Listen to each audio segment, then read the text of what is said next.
So what I said, that today we are starting with how to write a class. Okay, so class, I have given a name, book, and then the name of, then these are all features or characteristics which are actually B name, B author, and maybe we can have more here. Along with that, we may have void, find author. Okay, this is the name of the function or method that may contain some different type of code. So this is basically, at least we may have these two parts. One is the characteristics part, which is nothing but this, and one is the behavior part or action part. You can say action.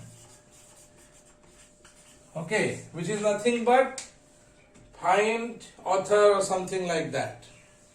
Okay, I think now it is clear to everybody.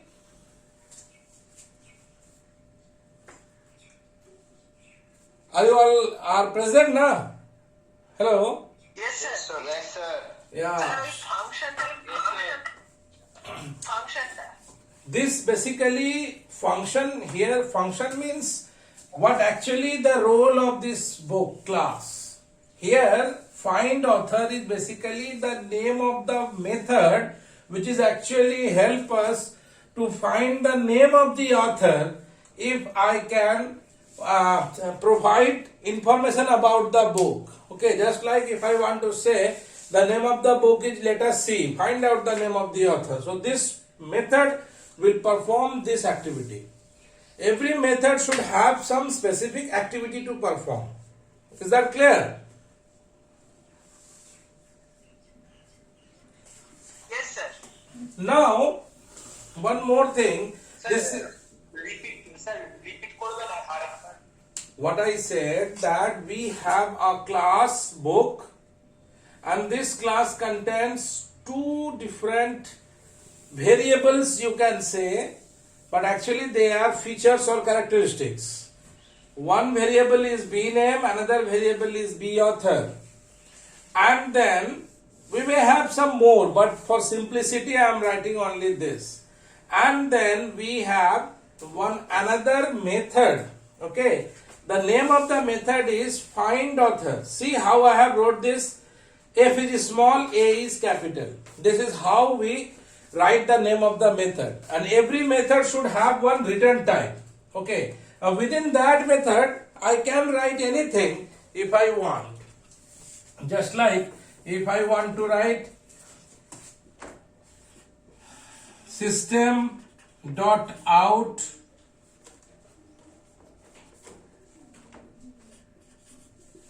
dot println. Okay, see, this is just like similar to that of a printf in C programming language. Whatever you want to print on the screen, you have to write inside this system.out.println. I will explain what is system or what is out or what is println in detail. Don't worry about that. Right now only think about that if I want to print something, we have to write inside this system.out.println. Okay, clear? Okay, sir. Now see, here this class is known as specialized class. This is basically a specialized class. Okay, now every Java program should have one generalized class as well. So let us try to write that class my book. The name is not an important issue, what you can write as per your requirement. But here, at least this generalized class will contain one public static. So blur दिख रहा है? Hello? हाँ sir. Yes, sir. हाँ sir. Yes, sir. So just write down what I said. Public static, then void I'm just erasing this part, okay?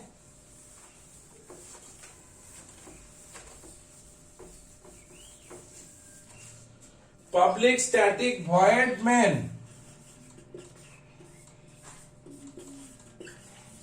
String AR. Yes, sir. See, so there will be at least one generalized class. Name is not an issue, whatever you can put, but there will be one generalized class which contains this main method. What is the reason for this? Because when we start executing our program, this is the first method from where the execution starts. Okay, this is the first method from where the execution gets started. Now see, here I put void, static and public. You can say these are various characteristics of this main method. Okay, and this is another string. Then I have wrote something like this AR. What are these? Let us try to understand. Okay, don't worry if you do not right now, if you do not understand.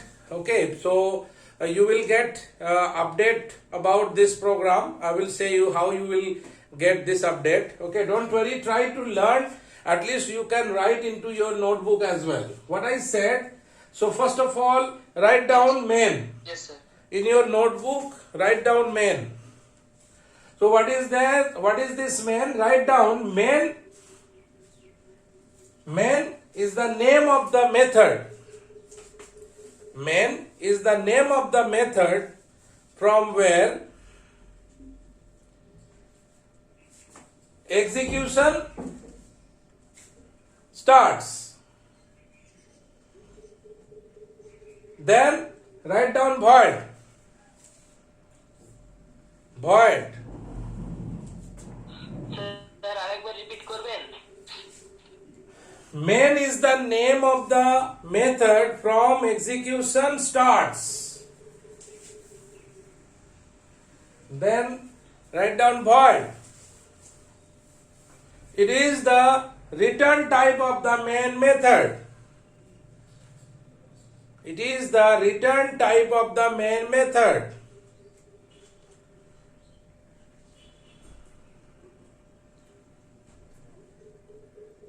Okay. Void is the return type of the main method. And main method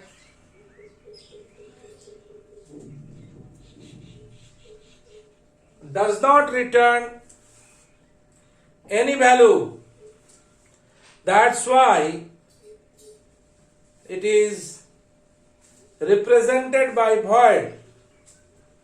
That's why it is represented by void.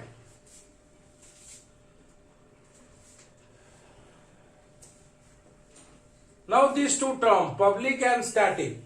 Okay. These two terms, public and static, I will explain some just after some time. But before that, put a heading: how to create an object in Java. So write down two-step process. So creation of the object is basically a two-step process. Step 1.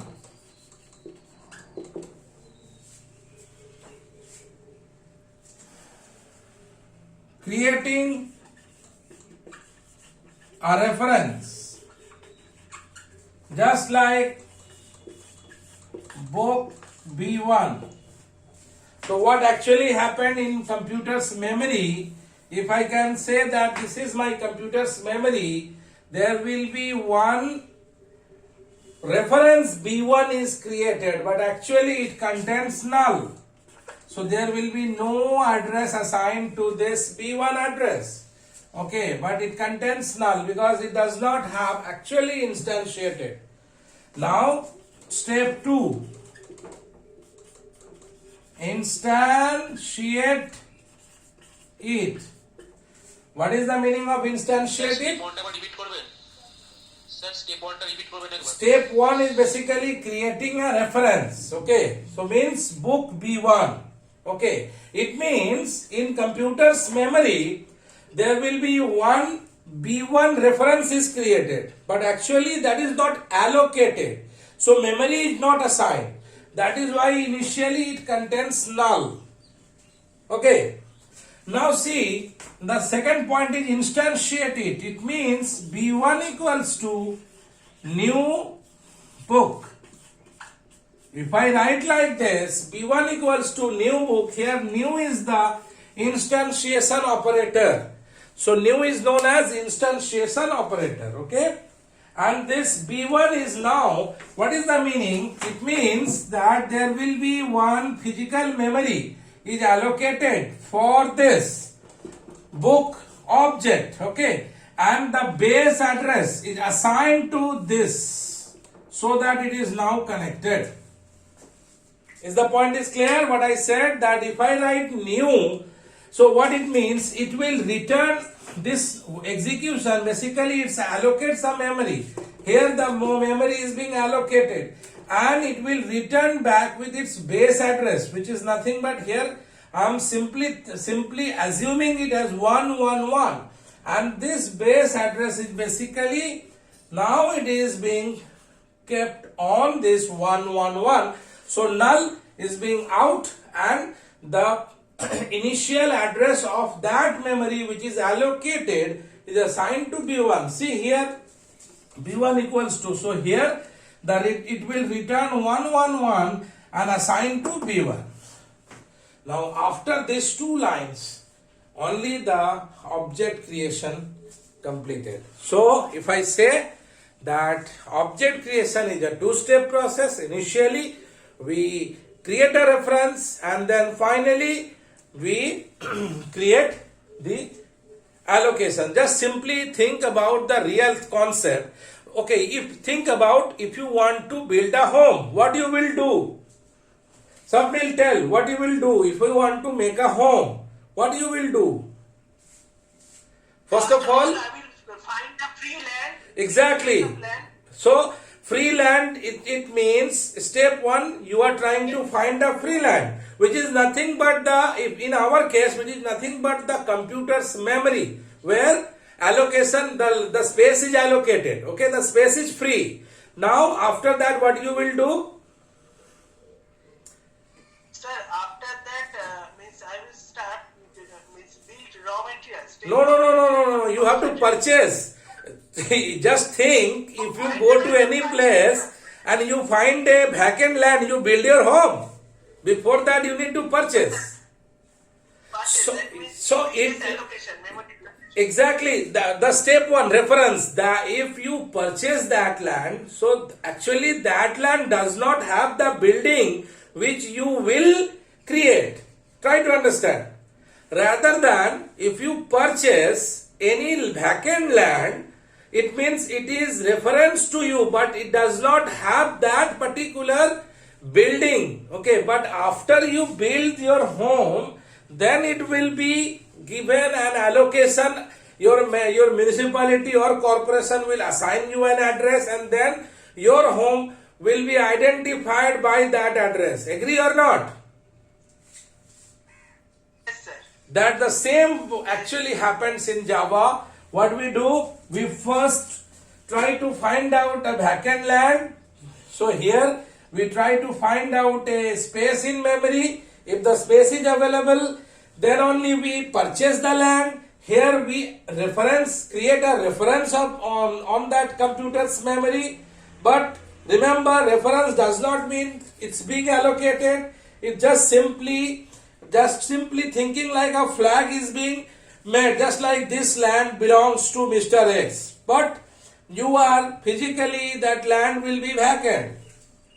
But when you instantiate it, you will get back the physical address and physical memory which is actually existing in memory, and then that base address will be assigned to this one. And if now from onwards, after object creation, you can access everything of from that address. Okay, so B1, now after doing all this, B1 can return you the all things, that is the B name, B author, and find book, I think. Okay, so now object creation is completed. Is that clear, everybody? Now I'm erasing this one. Yes, sir. Now I'm going back. Now I'm creating an object. Okay. So the name of my class was book. So creating a reference. Then I wrote. I'm actually writing inside the main method. Okay. Then I wrote B1 equals to new. Okay. Yes, sir. And then book.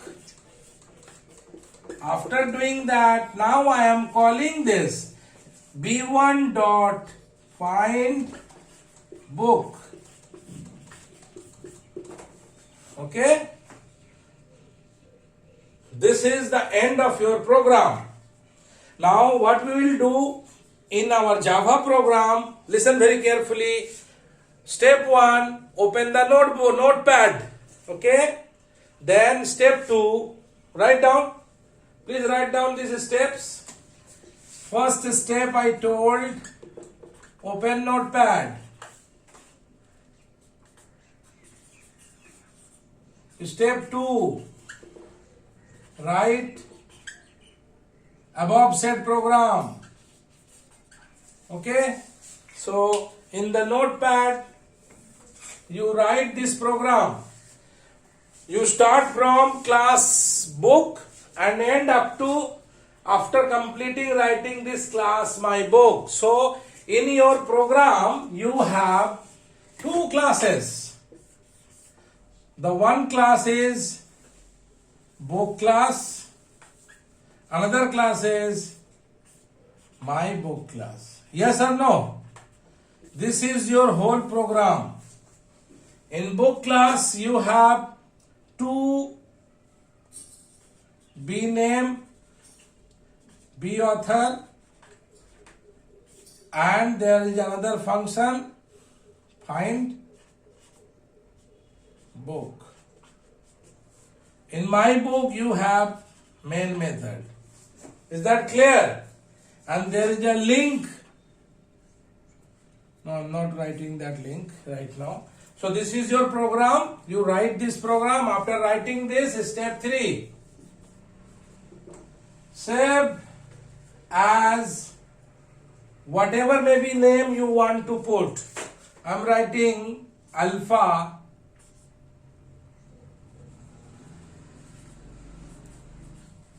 .java in D drive. Where in any location, whatever location you want, you can save it. So up to this is clear or any problem?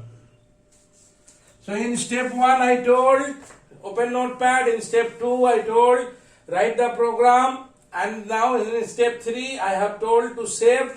Here the name is just up to you, user defined. So whatever may be the name, but having the extension .java, and you can keep in any location where you want to save. Now after saving this, you close your program. Okay, now come to step 4.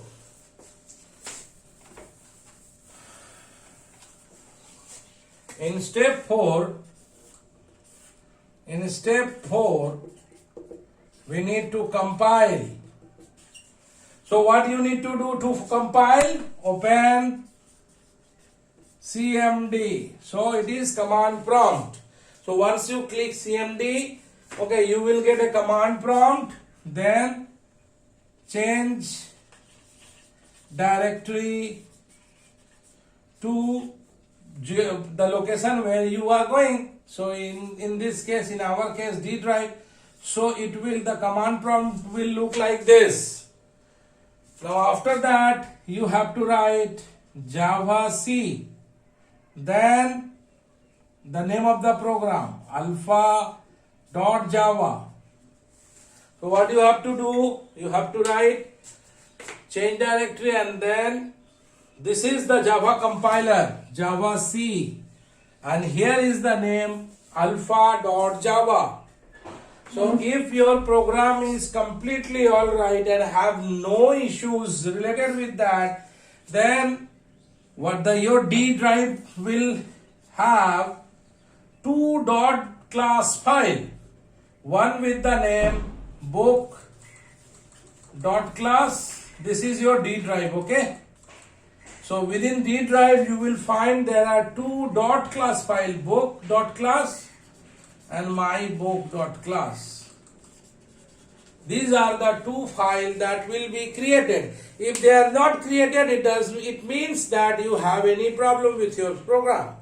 Okay. So if your compiler does not return anything, if you will get simply your command prompt, it means your program is successful and you have created successfully two files, book.class and mybook.class. Remember, two files in the sense book.class or mybook.class, because there are two different classes in your program.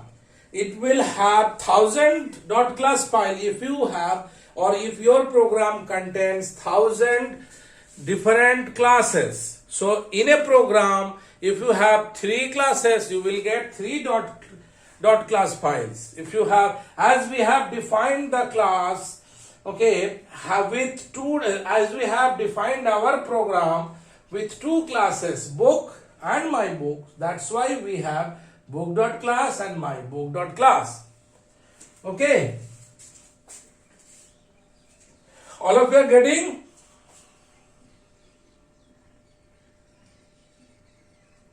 Hello? Yes, sir. Now, Yes, sir. okay, thank you. Now we go to step 5. Step 5 is run. So when we run, we go into the D drive and write the command Java, and remember we have to put the name of the class, which is basically contains the main method. As I said earlier, that the main method is actually contains, the class which contains main method is the place from where your execution gets started. That's why we should have start with this. So when we write Java space mybook, what actually happened? Let us try to mimic. Okay, so think that this is your computer's memory.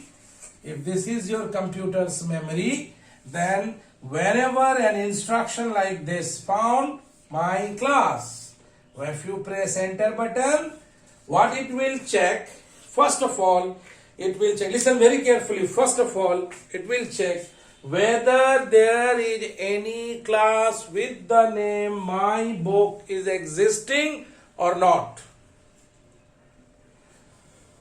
If it is existing, then it will go and check whether it contains main method or not.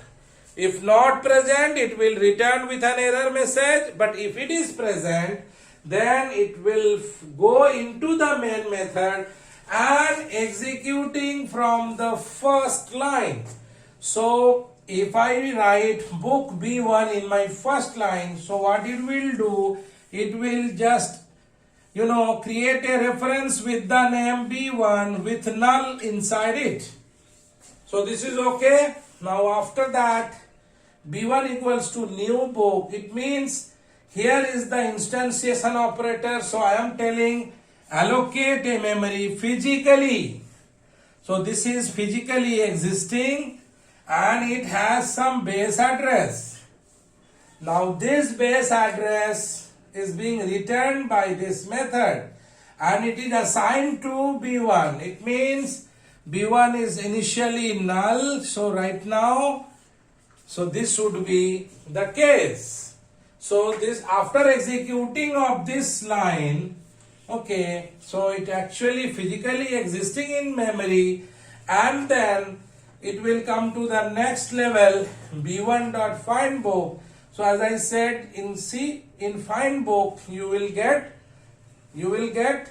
see that it will just go into the book class. First of all, it will check there is any book class, yeah. Then it will go into the book class and find out whether there is any method with the name find book. So yes, there is a method in the find book, and I wrote inside that system.out.println okay. So it will simply print okay here, and then as there is no lines left execution, so the program concluded over here and successfully come with the, and you will get back again your command prompt. So this is how we run our Java program. So what we have learned so far today, I have just tried to show you, first thing I have tried to show you is how to declare a class in Java. Then we also try to learn how we create an object of a class. Then we also try to learn how to write a Java program. And then finally, how to run a Java program. Okay, so these are all concepts behind how we can run a Java program. Is that okay?